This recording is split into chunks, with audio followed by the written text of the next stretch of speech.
दोस्तों आज हम एक कोरियन ड्रामा की स्टोरी एक्सप्लेन करने जा रहे हैं। उस ड्रामा का नाम है ज़ॉम्बी डिटेक्टिव। कुछ लोग ट्रक लेकर जा रहे होते हैं और वो एक जगह पर पहुंच जाते हैं। वहां पर वो कुछ केमिकल्स फैला रहे होते हैं। वो केमिकल जिन पौधों पे पड़ रहा होता है वो सारे डिकम्पोज हो जाते हैं। फिर अगले दिन पुलिस वहाँ की तहकीकात करती है और उन्हें पता चल जाता है कि ये सारी जो भी केमिकल्स हैं वो किसने फैलाए हैं, और उसका नाम होता है डॉक्टर नो। पिछले 6 महीने से एक और केस चल रहा होता है। उस केस का नाम होता है सेंटा किडनैपिंग केस। एक बहुत बड़ा डंप यार्ड होता है, तो फिर उसमें अचानक से एक आदमी निकलता है। उस आदमी को अपने बारे में कुछ भी चीज़ें याद नहीं होती, तो फिर वो अपना चेहरा एक मिरर में देखता है और वो डर जाता है। फिर वो बोलने की कोशिश कर रहा होता है पर वो बोल नहीं पा रहा होता। एक लड़की होती है जिसका नाम होता है सेंजी। वो एक रिपोर्टर होती है और वह घर के बाहर खड़ी होती है और वहाँ पर वो रिकॉर्डिंग कर रही होती है। सेंजी के फ़ोन पे एक कॉल आ रही होती है। इसी वजह से जो उसका फ़ोन होता है वो घर के अंदर गिर जाता है। तभी वहाँ पर जो हाउस का ओनर होता है वो आता है और उसका फ़ोन ले लेता है। जो आदमी उस हाउस का ओनर होता है वो सेंजी से बोलता है कि तुम मुझे एक कैमरा दे दो। तो फिर सेंजी वहाँ से भागने लग जाती है। फिर वो हाउस ओनर अपना डॉग उनके पीछे छोड़ देता है। जी एक बहुत बड़ी बकेट में छुपी हुई होती है। फिर वहाँ पर थोड़ी देर बाद एक पुलिस ऑफिसर आता है और वो उसकी हेल्प करता है। पुलिस ऑफिसर का नाम होता है चाडो युन और वो सेंजी का दोस्त होता है। चाडो युन उस हाउस ओनर को पकड़ के लाता है। तो फिर सेंजी बोल रही होती है यही है ना सेंटा। तो फिर चाडो युन मना कर रहा है। जो आदमी ज़ॉम्बी बन गया होता है वो एक जंगल में होता है। तो फिर उसके सामने एक रैबिट आता है और वो उस रैबिट को पकड़ने की कोशिश करता है पर वो नहीं पकड़ पाता। वो ज़ॉम्बी ज़मीन पे गिर जाता है और उसकी आंखें लाल होने लग जाती है और वो बेहोश हो जाता है। जब वो उठता है तो फिर वो देखता है कि उसके मुंह और हाथ पे खून लगा है और जो उसके सामने रैबिट है वो मरा हुआ है। वो ज़ॉम्बी कहीं जा रहा होता है तो फिर वो बोल रहा होता है कि अब मैं इंसान नहीं रहा हूँ। तो फिर वो एक खाई के पास जाता है और वहाँ से कूद जाता है। पर वो फिर भी नहीं मरता है। तो फिर वो एक केव में जाता है। वहाँ पर वो सोच रहा होता है कि मैं ज़ॉम्बी कैसे बना। ज़ॉम्बी बोल रहा होता है क्या मैं दोबारा इंसान बन सकता हूँ। तो फिर वो केव से बाहर निकलता है और कहीं जा रहा होता है। फिर ज़ॉम्बी एक जगह पर पहुंचता है तो फिर एक डॉग उसके ऊपर भौंक रहा होता है। फिर वो डॉग वहाँ से चला जाता है तो फिर उस ज़ॉम्बी को वहाँ पर एक हुडी मिलती है। थोड़ी देर बाद वहाँ पर सेंजी भी आती है तो फिर वो ज़ॉम्बी को देख लेती है और ज़ॉम्बी ने वो हुडी पहन रखी होती है। तो फिर उससे पूछ रही होती है कि तुम कौन हो। फिर वो ज़ॉम्बी वहाँ से जा रहा होता है। तो फिर सेंजी उससे बोलती है कि तुम ये हुडी ले लो, पर इस हुडी में मेरा मोबाइल है वो मुझे चाहिए। तो फिर उसकी पॉकेट में हाथ डालती है और वो अपना मोबाइल निकाल लेती है पर वो उसका चेहरा नहीं देख पाती। संजी चली जाती है तो फिर ज़ॉम्बी बोल रहा होता है कि मैं ऐसे नहीं जी सकता हूँ। अगले दिन वो ज़ॉम्बी पेड़ पर एक घोंसला देखता है और उसमें चिड़िया के अंडे होते हैं। तो फिर वो कोशिश कर रहा होता है कि उन अंडों को गिरा दे और वो खा सके, पर वो नहीं गिरा पा रहा होता। फिर वो ज़ॉम्बी वहीं पर बेहोश हो जाता है। जब उसे होश आता है तो फिर वो देखता है कि उसके मुंह और हाथ पे दोबारा ब्लड लगा हुआ है। सेंजी अपने दोस्त के रेस्टोरेंट में होती है और वो बोल रही होती है कि ये सेंटा कहाँ पर है। फिर थोड़े दिनों बाद ज़ॉम्बी को एक खाली घर मिल जाता है। तो फिर वो उस घर में रहने लग जाता है और वहाँ पर वो एक्सरसाइज करना शुरू कर देता है ताकि वो इंसान की तरह जी सके। फिर वो ज़ॉम्बी बोलने और पढ़ने की कोशिश करता है। ज़ॉम्बी एक जगह पर होता है तो फिर उसे मीट की स्मेल आती है और वो स्मेल की तरफ बढ़ रहा होता है। तो फिर वो देखता है कि वहाँ पर एक आदमी है और वो किसी की कब्र पे कुछ खाने की चीज़ें रख रहा है। फिर थोड़ी देर बाद ज़ॉम्बी देखता है कि वहाँ पर एक और आदमी आता है और वो उस आदमी को मार देता है जो कि उस कब्र पे कुछ फ्रूट्स रख रहा होता है। फिर वो आदमी दूसरे आदमी को खाई से नीचे फेंक देता है। तो फिर ज़ॉम्बी उस आदमी के पास जाता है और वो देखता है कि वो आदमी कुछ बोल रहा है और वो बोल रहा होता है ऑफिस। तभी वो मर जाता है। फिर ज़ॉम्बी उस आदमी की बॉडी को दफनाता है और वो उसका सामान चेक कर होता है। तो फिर उसमें उसका पर्स मिलता है। इस आदमी का नाम किम मो यंग है और ये एक डिटेक्टिव है। फिर वो ज़ॉम्बी उस किम मो यंग के कपड़े पहनता है और उसकी एजेंसी में चला जाता है। अगले दिन उस ज़ॉम्बी को भूख लग रही होती है तो फिर वो कुछ कबूतर देखता है बाहर और वो उन्हें पकड़ने की कोशिश कर रहा होता है। तो फिर उसके सामने एक और एजेंसी होती है और उसमें दो लोग काम करते हैं। तो फिर वो उस ज़ॉम्बी को देख रहे होते हैं। दो लोग उस ज़ॉम्बी को देख रहे होते हैं, उन्होंने किम मो यूंग को नहीं देखा होता। फिर ज़ॉम्बी सर्च कर रहा होता है जॉब के लिए ताकि वो कुछ पैसे कमा सके। देन जी अपने सिस्टर के हस्बैंड से बात कर रही होती है। तो फिर जो उसका हस्बैंड होता है वो ज़ॉम्बी में काफ़ी ज़्यादा दिलचस्पी रखता है और वो एक डायरेक्टर बनना चाहता है। फिर वो ज़ॉम्बी देखता है कि किम मो यूंग के मोबाइल पे एक मैसेज आया है और जिससे वो मैसेज आया है उसका नाम है होडूज डैड और वो उससे पूछ रहा है क्या तुम्हें कुछ मिला। तो फिर वो मैसेज में पूछ रहा होता है कि तुम्हें जॉब पूरी करने के लिए कितना पैसा चाहिए। तो ज़ॉम्बी मैसेज में लिखता है कि 20,000 पर्सन के लिए और 5,000 एनिमल के लिए। थोड़ी देर बाद एक और मैसेज आता है और उसमें वो एक डॉग की फ़ोटो सेंड करता है और बोलता है कि तुम्हें इसे ढूंढना है। फिर वो ज़ॉम्बी बोल रहा होता है कि मैं बाहर कैसे जाऊँगा ऐसे फेस के साथ। तो फिर वो एक एडवर्टाइजमेंट देखता है बीबी क्रीम की। तो फिर वो उसे ऑर्डर करता है और अगले दिन वो क्रीम लगाकर बाहर निकलता है। फिर वो ज़ॉम्बी उस लड़के से मिलने के लिए जाता है जो उसे मैसेज कर रहा होता है। तो फिर वो एक छोटा बच्चा होता है और वो सेन जी का नेफ्यू होता है। तो फिर वो ज़ॉम्बी पैसे मांग रहा होता है। तो फिर वो लड़का उसके हाथ में 50 सेंट्स रख देता है।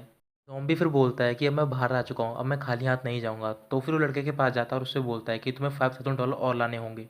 उसके साथ उसके दो दोस्त भी आए होते हैं। तो फिर वो बोल रहे होते हैं कि ये डिटेक्टिव फ्रॉड है। तो फिर वो उससे पैसे वापस मांगने लग जाते हैं। वहाँ से सेंजी भी गुजर रही होती है। तो फिर वो अपने नेफ्यू के पास जाती है और उससे पूछती है क्या हुआ। तो फिर उसका नेफ्यू बोलता है कि हमारे पैसे वापस नहीं कर रहा है। सीएनजी पैसे वापस मांग रही होती है तो फिर ज़ॉम्बी नहीं दे रहा होता, तो फिर वो बोलती है कि तुमको मेरे साथ पुलिस स्टेशन चलना होगा। फिर वो ज़ॉम्बी वहाँ से भाग जाता है, तो फिर सीएनजी भी उसका पीछा कर रही होती है और उसके नेफ्यू के दोस्त भी उसका पीछा कर रहे होते हैं। जब वो आगे पहुँचते हैं तो फिर बहुत सारे बच्चे उसका पीछा करने लग जाते हैं। फिर सीएनजी एक जगह पर रुकती है और वो एक आदमी से उसका हेलमेट लेती है और वो हेलमेट फेंक कर मारती है ज़ॉम्बी के सर पे और ज़ॉम्बी वहीं पर बेहोश हो जाता है। सीएनजी उसके पास जाती है और वो उसे उठाने की कोशिश कर रही होती है पर वो नहीं उठ रहा होता, तो फिर सीएनजी उसकी हार्ट बीट सुनने की कोशिश करती है पर उसे कुछ भी सुनाई नहीं दे रहा होता। तो फिर ज़ॉम्बी को एम्बुलेंस में ले जाया जा रहा होता है और जो सीएनजी होती है वो रो रही होती है। तभी अचानक से वो ज़ॉम्बी उठ जाता है। फिर वो ज़ॉम्बी दोबारा बेहोश हो जाता है। जब वो हॉस्पिटल पहुंचते हैं तो फिर ज़ॉम्बी को दोबारा होश आता है। फिर सीएनजी उस ज़ॉम्बी के पास जाती है और उसे सॉरी बोल रही होती है और कहती है कि मैं तुम्हारा सारा खर्चा उठाऊंगी, और उसके बाद उसे अपना कार्ड दे देती है। सेंजी डॉक्टर को बुलाने के लिए जाती है, तो फिर जब वो वापस आती है तो फिर वो देखती है कि वहाँ पर वो ज़ॉम्बी नहीं है। ज़ॉम्बी अपनी एजेंसी में जा रहा होता है, तो फिर वहाँ पर जो दूसरी एजेंसी के लोग होते हैं वो पैम्पलेट बांट रहे होते हैं। फिर जो दूसरी एजेंसी का डिटेक्टिव होता है वो किम ओ युंग को रोकता है, यानी कि उस ज़ॉम्बी को। तो फिर उससे हैंडशेक करने जा रहा होता है पर किम ओ युंग से हैंडशेक नहीं करता और वो वहाँ से चला जाता है। सेयोन जी एक आदमी के पास जाती है और वो उसे मना रही होती है ताकि वो एक इंटरव्यू दे, पर वो मना कर देता है। वो ज़ॉम्बी बाहर जा रहा होता है तो फिर उसे रास्ते में एक डॉग दिखाई देता है, तो फिर उसके पीछे जाता है। फिर उसके बाद वो उस लड़के से मिलने के लिए जाता है और उसे एक चीज़ देता है। तो फिर लड़का बोलता है कि ये चीज़ तो मेरे डॉग की है। जी उस आदमी के पास दोबारा जाती है इंटरव्यू के लिए। ज़ॉम्बी के हाथ में वो डॉग होता है, तो फिर उसे देख रहा होता है और वो सोच रहा होता है कि मैं इसे खा लूँ। तभी उसे कुछ आवाज़ सुनाई देती है। नया रेस्टोरेंट खुल रहा होता है और उसके लिए एक फ्री सैम्पलिंग इवेंट रखा जाता है। तो फिर वहाँ पर वो ज़ॉम्बी जा रहा होता है। जहाँ पे इवेंट हो रहा होता है वहाँ पर टेबल पर एक ही पीस रखा होता है चिकन का। तो फिर वो ज़ॉम्बी देखता है कि उसके सामने से दो और लोग आ रहे हैं। जैसे ही वो पीस उठाने जा रहे होते हैं वहाँ पर एक लड़की होती है और वो उस पीस को उठा लेती है। वो लड़की रेस्टोरेंट की ओनर होती है और वो बोलती है कि आज का इवेंट ख़त्म हुआ। फिर वो ज़ॉम्बी वहाँ से जा रहा होता है, तो फिर दो लोग उसे रोक लेते हैं। उन्होंने ज़ॉम्बी का मेकअप कर रखा होता है। तभी वहाँ पर वो लड़की आती है और वो उन दोनों से पूछ रही होती है कि सारे लोग आ गए। वो लड़की बोल रही होती है कि हम अपने रेस्टोरेंट को प्रमोट करेंगे एक ज़ॉम्बी का डांस करके। जिस आदमी से ज़िद करी होती है सेंजी इंटरव्यू देने के लिए, वो आदमी मान जाता है। फिर उसके बाद सेंजी और चौडोयोन अपने दोस्त के रेस्टोरेंट में जा रहे होते हैं। रेस्टोरेंट के बाहर एक डांस शो चल रहा होता है और जो ज़ॉम्बी होता है वो उन सबको देख रहा होता है। फिर वो ज़ॉम्बी वहाँ पर जाता है और डांस करने जाता है, तो फिर सारे लोग बहुत खुश हो रहे होते हैं। सारे लोग अंदर आते हैं तो फिर वो लड़की उन सबको पैसे दे रही होती है। तो फिर वो पूछती है कि वो लड़का कहाँ पर है। वो उस ज़ॉम्बी की बात कर रही होती है, यानी कि किमू यंग। किचन से चिल्लाने की आवाज़ आती है, तो फिर वहाँ पर जब वो लड़की पहुँचती है तो फिर वो देखती है कि वो आदमी चिकन खा रहा है कच्चा। फिर वहाँ पर चौड़ेयन जाता है और वो उसका कॉलर पकड़ लेता है। फिर चैडोयन और ज़ॉम्बी में फाइट शुरू होती है, तो फिर वो ज़ॉम्बी उसे आसानी से हरा देता है। तो फिर ज़ॉम्बी वहाँ से चला जाता है। फिर वो चाडोयन बाहर जा रहा होता है। फिर सेंजू उसके पास जाती है और उससे पूछती है क्या तुम ठीक हो। चाडोयन हाँ बोलता है। फिर सेंजू उससे बोल रही होती है कि तुम डिटेक्टिव हो, तुम्हें मार्शल आर्ट आता है और फिर भी तुम उससे पिट गए। तो ज़ॉम्बी एक जगह पर खड़ा होता है और बोल रहा होता है कि मेरी बॉडी को मेरा पास्ट याद है। चार्डियन सेंजू से बोल रहा होता है कि जो उसके मूव थे मार्शल आर्ट के, वो लोगों को मारने के लिए इस्तेमाल किए जाते हैं। फिर उस लड़की के पास एक डांसर आता है और उससे बोलता है कि आज एक आदमी नहीं आ पाया क्योंकि वो बीमार था। तो फिर वो बोल रही होती है कि वो कौन था। वो ज़ॉम्बी जंगल में जाता है और वो बोल रहा होता है कि मेरा ज़ॉम्बी का इंस्टिंक्ट जागने वाला है। फिर वो ज़ॉम्बी बेहोश हो जाता है। तो फिर जब वो अगले दिन उठता है तो फिर वो देखता है कि उसके मुंह पे खून लगा है और उसने एक जानवर को मार दिया है। संजय की बड़ी बहन उससे लड़ रही होती है और कह रही होती है कि तुमने एक बेकसूर आदमी को हेलमेट से क्यों मारा। संजय अकेली बाहर बैठी होती है, तो फिर उसका नेफ्यू से मिलता है और बताता है कि वो आत्मा मुझे परेशान नहीं करेगा। फिर सेन जी अपने नेफ्यू से पूछते हैं क्या तुम उस आदमी को जानते थे। तो फिर वो बताता है कि वो एक डिटेक्टिव है। ओम्बी यानी कि किमो यंग अपनी एजेंसी में होता है। तो फिर वो देखता है कि उसकी डोर के बाहर कोई खड़ा है और वो लड़की होती है सेन जी। फिर वो ज़ॉम्बी थोड़ा सा डोर खोलता है और उससे पूछता है कि तुम्हें क्या चाहिए। तो फिर सेन जी पूरा डोर खोलती है और अंदर घुस जाती है। सेन जी ज़ॉम्बी को हॉस्पिटल ले जा रही होती है पर वो मना कर रहा होता है। तो फिर सेन जी से बोलते हैं कि हम दोनों एक एग्रीमेंट करते हैं और कुछ पेपर वहाँ पर छोड़कर चली जाती है। फिर वो ज़ॉम्बी उसके बाद एक ताइक्वांडो अकेडमी में जाता है और वहाँ पर सिखाने की कोशिश कर रहा होता है पर वो नहीं सिखा पा रहा होता। ऐसे ही दिन बीत जाता है, तो फिर वो ज़ॉम्बी जा रहा होता है। फिर वो देखता है टेलीविज़न पे कि न्यूज़ चल रही है कि उस आदमी ने उस छोटी बच्ची को क्यों मारा। तो न्यूज़ एंकर बता रही होती है कि जिस आदमी ने इसे मारा है उसने सेंटा क्लॉज की आउटफिट पहन रखी थी। जैसे ही उस लड़की की फ़ोटो दिखाई जाती है तो फिर वो ज़ॉम्बी उसकी तरफ बढ़ने लग जाता है। फिर वो ज़ॉम्बी अचानक से अपने होश खो बैठता है और जाके उस ग्लास पे पंच करने लग जाता है। जिस आदमी से सेंजी इंटरव्यू करने की ज़िद कर रही थी वो आदमी उस केस का गवाह था। तो फिर उसे पता चलता है कि अगले दिन उस पर अटैक हो चुका है। फिर सेंजी उससे मिलने के लिए जाती है, तो फिर वो उससे सॉरी बोल रही होती है। डिटेक्टिव वो पेपर देखता है जो कि सेंजी छोड़ के गई थी, तो फिर उससे मिलने के लिए जा रहा होता है। फिर वो देखता है कि सेंजी को कुछ लोग पकड़ कर ले जा रहे हैं। ज़ॉम्बी फिर वहाँ पर जाता है और सेंजी को बचा लेता है। तो फिर सेंजी ने बहुत ज़्यादा ड्रिंक कर रखी होती है और वो सेंजी को एग्रीमेंट पेपर दिखाता है। फिर सेंजी उस एग्रीमेंट के लिए मान जाती है। अगले दिन सेंजी अपने घर पर होती है। जब वो उठती है तो फिर वो एग्रीमेंट देखती है और उस एग्रीमेंट पर लिखा होता है कंपनसेशन मनी $1 लाख। ज़ॉम्बी बहुत ज़्यादा खुश होता है, तो फिर सेंजी उससे मिलने के लिए आती है और गुस्सा हो रही होती है। तो फिर सेंजी उससे कहती है कि मैं तुम्हें पैसे देना चाहती हूँ, पर मेरे पास जॉब नहीं है और ना ही मेरे पास पैसे हैं। फिर ज़ॉम्बी देखता है कि उसके पास पैसे नहीं हैं, तो फिर वो एग्रीमेंट लेता है और फेंक देता है और कहता है उसे वहाँ से जाने के लिए। अगले दिन सेंजी ज़ॉम्बी से मिलने के लिए जाती है और उससे बोल रही होती है कि मैंने वो टीवी प्रोग्राम किया है सेंटा किडनैपिंग का। सेंजी बोल रही होती है कि मुझे किसी को ढूंढना है और मुझे तुम्हारी एडवाइस चाहिए। तो फिर ज़ॉम्बी बोलता है कि ह्यूमन के लिए $2 और एनिमल के लिए 50 सेंट्स। फिर ज़ॉम्बी उसे बाहर निकालने की कोशिश कर रहा होता है, पर वो नहीं जा रही होती। तभी वहाँ पर एक और लेडी आती है। उस लेडी ने किम योंग को ढंग से नहीं देखा होता, तो फिर उसे नहीं पहचान पा रही होती। फिर वो लेडी एक फ़ोटो निकालती है और कहती है कि तुम्हें इसे ढूंढना होगा, ये मेरी बेटी है। फिर अचानक से सेंजी उस ज़ॉम्बी को बॉस बोलने लग जाती है। तो फिर वो लेडी बोलती है अगर तुमने मेरी बेटी को ढूंढ लिया तो फिर मैं तुम्हें डबल पैसे दूंगी। फिर वो लेडी एक बैग खोलती है और उसमें बहुत सारा पैसा होता है और वो बोलती है कि मैं ये तुम्हें दे दूंगी जब तुम मेरी बेटी को ढूंढ लोगे, और वहाँ से चली जाती है। सेंजी बोल रही होती है चलो हम इस केस को ले लेते हैं। तो फिर ज़ॉम्बी उससे बोल रहा होता है जाने के लिए। सेंजी बोल रही होती है कि मैं तुम्हारे अंडर काम करूंगी ताकि मैं तुम्हारे पैसे चुका सकूं। संजय जिद कर रही होती है, तो फिर आखिरकार वो ज़ॉम्बी मान जाता है। फिर वो दोनों उस लेडी की मेड से मिलने के लिए जाते हैं। तो फिर वो बताती है कि जो उसकी बेटी थी वो उसे उतना पसंद नहीं करती थी, क्योंकि जो उसकी बेटी थी वो काफ़ी फैटी थी। फिर वो दोनों उस लड़की का रूम चेक कर रहे होते हैं, तो फिर उन्हें पता चलता है एक सेंटर के बारे में। फिर वो दोनों सेंटर में जाते हैं, तो फिर ज़ॉम्बी अंदर नहीं जाता है, फिर सेंजी अंदर जाती है। तो फिर वहाँ पर एक फ़ाइल होती है, उसमें कस्टमर की इन्फॉर्मेशन होती है, तो फिर वो देख रही होती है। फिर वहाँ पर मैनेजर आती है, तो फिर सेंजी उस लड़की के बारे में पूछ रही होती है, तो फिर वो मैनेजर मना कर देती है और उसे बाहर निकाल देती है। जी ज़ॉम्बी को बता रही होती है कि मैं उस लेडी से पूछ रही थी उस लड़की के बारे में, पर उसने मना कर दिया। फिर मैंने कहा कि मैं तुम्हारी मेंबर बन जाऊंगी, तो भी वो मुझे मना कर रही थी। जी बोल रही होती है कि आपको मेंबर बन के जाना होगा क्योंकि इन्होंने आपको नहीं देखा है। तो फिर वो ज़ॉम्बी मान जाता है। ज़ॉम्बी उस सेंटर में होता है, वहाँ पर उसके साथ एक लड़का होता है, तो फिर उसे बता रहा होता है कि ये कैप्सूल है वेट लॉस का। फिर वो लड़का एक लड़की को हाई कर रहा होता है, और ये वही लड़की होती है जिसे कि ज़ॉम्बी को उस लेडी ने ढूंढने को कहा होता है। सारे लोग सो जाते हैं, तो फिर ज़ॉम्बी किचन में जा रहा होता है। फिर वो देखता है कि वहाँ पर वही लड़की है। फिर उस लड़की से पूछता है कि तुम यहाँ पर क्यों आई हो। तो फिर वो बताती है कि मैं अपने बॉयफ्रेंड की वजह से आई हूँ। तभी वहाँ पर वो लड़का आ रहा होता है, तो फिर वो ज़ॉम्बी छुप जाता है। फिर ज़ॉम्बी वहाँ से चला जाता है, तो फिर सारे मेंबर्स को एक जगह पर ले जाया जा रहा होता है। फिर जब ज़ॉम्बी वहाँ पर पहुँचता है, तो फिर वो देखता है कि वहाँ पर एक आदमी है और वो बोल रहा है कि मेरे पास मैजिकल पावर है। सेन जिन चाओडोन के साथ होती है और वो उससे बोल रही होती है कि जो सेंटर चलाया जा रहा है वो सिर्फ पैसे के लिए चलाया जा रहा है। फिर वो ज़ॉम्बी वहाँ से भाग जाता है, तो फिर जो सिक्योरिटी गार्ड होता है वो उसका पीछा कर रहा होता है। सेन जी चाओडोन के साथ उस सेंटर पहुँचती है, तो भी उन दोनों को अंदर घुसने नहीं दिया जाता। वो ज़ॉम्बी भाग रहा होता है, तो फिर वो एक जगह पर बैठ जाता है और उसे कुछ चीज़ें याद आ रही होती है अपने पास्ट की। ज़ॉम्बी को याद आ रहा होता है कि उसके हाथ पर बंधे हुए हैं और उसकी आंखों पे पट्टी है, और उसके सामने कोई आदमी खड़ा है जो कि उस पर शूट करने जा रहा है। ज़ॉम्बी वापस एजेंसी में आ जाता है, तो फिर सेंजी उससे मिलने के लिए जा रही होती है, पर वो उससे मिलना नहीं चाह रहा होता है। तो फिर कुछ दिन ऐसे ही बीत जाते हैं। फिर वो ज़ॉम्बी मान जाता है, तो फिर वो सेंजी से बोलता है कि तुम्हें मुझे एक क्रीम लाकर देनी होगी। फिर वो ज़ॉम्बी सेंजी से मिलता है और वो उसे वहाँ के बारे में बता रहा होता है।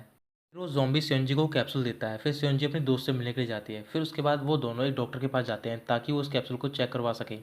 इसी तरीके से सेंजी की वो दोस्त उस डॉक्टर को मना लेती हैं। अगले दिन ज़ॉम्बी और सेंजी वहाँ पर जाते हैं और वो वहाँ पर देख रहे होते हैं। तो फिर ज़ॉम्बी उससे पूछता है कि तुम्हारा क्या प्लान है। फिर वो ज़ॉम्बी से बोलती है कि तुम्हें उसके अंदर दोबारा जाना होगा। तो फिर वो जब जाते हैं एजेंसी में, वहाँ पर एक सीक्रेट कॉरिडोर होता है और वो देखते हैं कि वहाँ पर बहुत सारी ड्रेस हैं। फिर वो ज़ॉम्बी को कपड़े पहनकर वहाँ पर वेजिटेबल डिलीवर करने जाता है। फिर वो ज़ॉम्बी बिल्डिंग में जाता है और वो उस लड़की को ढूंढ रहा होता है, तो फिर वो उस लड़की को ढूंढ लेता है। फिर वो ज़ॉम्बी उस लड़की को बेहोश कर देता है और उसके पास एक बहुत बड़ी बकेट होती है और उसमें लेकर जा रहा होता है। तो फिर रास्ते में उसकी मुलाकात उसके बॉयफ्रेंड से हो जाती है। ज़ॉम्बी ने एक मुस्टैच लगा रखी होती है, तो फिर वो आधी निकल रही होती है। तो फिर जो उसका बॉयफ्रेंड होता है वो उसे पूरी निकाल देता है। फिर वो लड़का बकेट खोलने जा रहा होता है, तो फिर ज़ॉम्बी उसे रोक रहा होता है और वो दोनों लड़ने लग जाते हैं। ज़ॉम्बी उस लड़के को बकेट नहीं खोलने देता है। जैसे ही वो ले जा रहा होता है, तभी जो उसके अंदर लड़की होती है उड़ जाती है, जिस चीज़ से बकेट को ढक रखा होता है। जब वो लड़की खड़ी होती है, तो फिर वो जाके ज़ॉम्बी के मुंह पे लग जाती है और ज़ॉम्बी बेहोश हो जाता है। फिर उस ज़ॉम्बी को होश आता है, पर वो वहाँ से नहीं निकल पाता है, तो फिर वहीं कहीं पर छुप जाता है। सिक्योरिटी गार्ड को पता चलता है कि कोई यहाँ पर आया है, तो फिर वो जाके अपने बॉस को बताता है। उस कैप्सूल की रिपोर्ट आती है, तो फिर सेंजी उस रिपोर्ट को लेकर पुलिस स्टेशन में जाती है और कहती है कि आपको सेंटर को बंद करना होगा। तो फिर जो पुलिस स्टेशन में ऑफिसर होते हैं वो उससे बोल रहे होते हैं कोई तुम्हारे पास विटनेस है कि नहीं। सेंजी बोल रही होती है कि विटनेस है, पर वो सेंटर के अंदर है, कोई भी उसकी बात का यकीन नहीं कर रहा होता। जो उस सेंटर का बॉस होता है वो ज़ॉम्बी को ढूंढ लेता है। फिर वो उसे बता रहा होता है किम बो युंग के बारे में, क्योंकि वो उसे किम बो युंग समझ रहा होता है। फिर वो बॉस एक लैपटॉप निकालता है और उसमें एक वीडियो दिखाता है और उससे पूछता है कि तुम एक कार से टकराया और तुम्हें कुछ भी नहीं हुआ। फिर उसके बाद जो बॉस होता है उसके हाथ में एक फोक होती है और वो डिटेक्टिव किम बो युंग के पैर पे मार देता है। उसे कुछ भी फील नहीं हो रहा होता, तो फिर वो बॉस बोलता है कि तुम मेरे काम के हो। बाहर होता है, तो फिर सेंजू से फ़ोन कर रही होती है। फिर डिटेक्टिव से बताता है कि अगले ट्यूसडे को यहाँ पर एक सेरेमनी है। फिर वो ज़ॉम्बी बोलता है कि तुम्हें उस लड़की को ढूँढकर यहाँ से बाहर निकालना होगा। वो सेरेमनी स्टार्ट होने जा रही होती है, तो फिर किसी तरीके से सेओनजी उस सेंटर के अंदर घुस जाती है। सेओनजी उस लड़की को ढूँढ लेती है और अपने साथ ले जा रही होती है। वहाँ पर वो सेरेमनी हो रही होती है, तो फिर स्टेज पर उस ज़ॉम्बी को बुलाया जाता है। इसी तरीके से वो ज़ॉम्बी वो इवेंट ख़राब कर देता है। तो फिर वहाँ पर जो बॉस होता है वो बाहर जा रहा होता है। फिर बाहर सिक्योरिटी गार्ड को सेओनजी मिल जाती है। फिर वो गार्ड सेओनजी को मारने जा रहा होता है, तभी वहाँ पर वो ज़ॉम्बी आता है और वो उसे बचा लेता है। फिर वहाँ पर उसका बॉस आता है और उसके हाथ में एक रॉड होती है और वो सेओनजी को मारने जा रहा होता है। तभी ज़ॉम्बी सेओनजी के आगे आ जाता है और वो रॉड ज़ॉम्बी को लग जाती है। फिर वो ज़ॉम्बी सेओनजी को वहाँ से भागने के लिए कहता है, तो फिर वो वहाँ से चली जाती है। फिर थोड़ी देर बाद वहाँ पर पुलिस आती है और वो ज़ॉम्बी उस लड़की को उसकी मॉम के पास लेकर जाता है। फिर वो ज़ॉम्बी अकेले जा रहा होता है, तभी वहाँ पर सेओनजी आती है और उससे पूछ रही होती है कि आप ठीक हो? तो फिर वो ज़ॉम्बी बोलता है हाँ। तो सेंटर का बॉस होता है वो जेल में बंद होता है, तो फिर वो पुलिस ऑफिसर से बोल रहा होता है कि आपको उस आदमी को पकड़ना चाहिए क्योंकि वो इंसान नहीं है। भी बहुत ज़्यादा खुश होता है और वो नहा रहा होता है। जब वो बाहर निकलता है अपने बाथरूम से, तो फिर वो देखता है कि वहाँ पर सेओनजी है और सेओनजी उसे देख लेती है।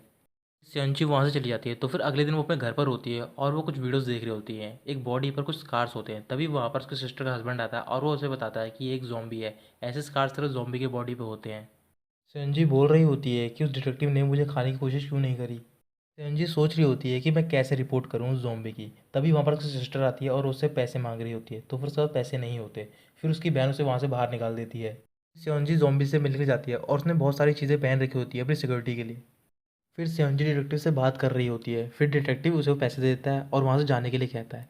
तो फिर तभी सेओनजी गिर पड़ती है और सेओनजी वहाँ से जा रही होती है। वो सोच रही होती है कि वो ज़ॉम्बी उसे खाने वाला है।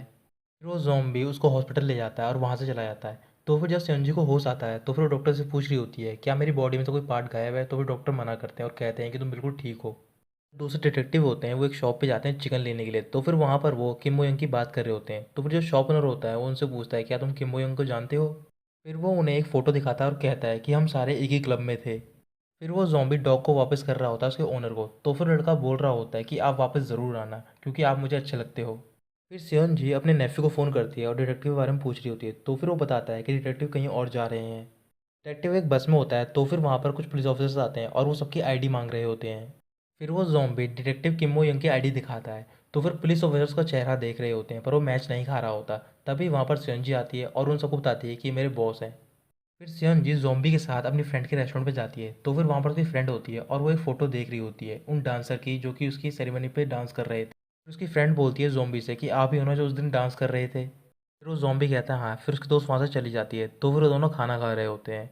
फिर सेवन जी उससे बोलती है कि मैं किसी को भी नहीं बताऊंगी कि आप ज़ॉम्बी हो। फिर सेवन जी ज़ॉम्बी से बोल रही होती है कि आप यहाँ पर इसलिए आए ताकि आप अपने पास्ट के बारे में जान सके। कोई फैमिली होगी जो आपका वेट कर रही होगी। संजी बोल रही होती है कि मैं आपकी हेल्प करूंगी। तो फिर वो ज़ॉम्बी से बोलती है कि मैं आपके अंडर काम करना चाहती हूँ एम्प्लॉय बन के। अगले दिन वो दोनों एजेंसी में होते हैं। तो फिर सेवन जी वहाँ पर साफ़ सफाई कर रही होती है। फिर वो ज़ॉम्बी सेवन जी को घर भेज देता है। फिर उसके बाद वो जब नीचे जाता है, तो फिर वहाँ पर दूसरा डिटेक्टिव होता है और वो ज़ॉम्बी से बोलता है कि तुम मुझे वो बॉल पास कर दोगे। जब ज़ॉम्बी उस बॉल को किक करता है, तो फिर वो बॉल बहुत दूर चली जाती है। फिर वो ज़ॉम्बी एक शॉप पर जाता है और अपने लिए कपड़े ले रहा होता है। जो सेंजी की दोस्त होती है, जो रेस्टोरेंट की ओनर होती है, वो उस एजेंसी में जाती है और जाके उस डिटेक्टिव से मिलती है और बोल रही होती है कि ये बॉल किसकी है। तभी वहाँ पर वो दूसरा डिटेक्टिव आता है और वो बोलता है कि ये बॉल मेरी है। फिर वो लड़की गुस्सा होने लग जाती है। तभी वो लड़की अपने बालों में से क्लिप निकालती है और उस बॉल की हवा निकाल देती है और फिर वो बाहर जा रही होती है। तो वो लड़की बाहर पहुंचती है, तो फिर वो देखती है कि उसके सामने से वो ज़ॉम्बी यानी कि डिटेक्टिव किम मो यंग जा रहा है और वो बहुत ही ज़्यादा हैंडसम लग रहा है। जितने भी लोग उस ज़ॉम्बी को देख रहे होते हैं वो सारे हैरान हो रहे होते हैं। फिर वो ज़ॉम्बी एजेंसी में जाता है, तो फिर वहाँ पर चाडयोन होता है और वो उससे मिलने के लिए आया होता है। फिर चाडयोंग उससे पूछ रहा होता है क्या तुम वाकई में किम मो यंग हो।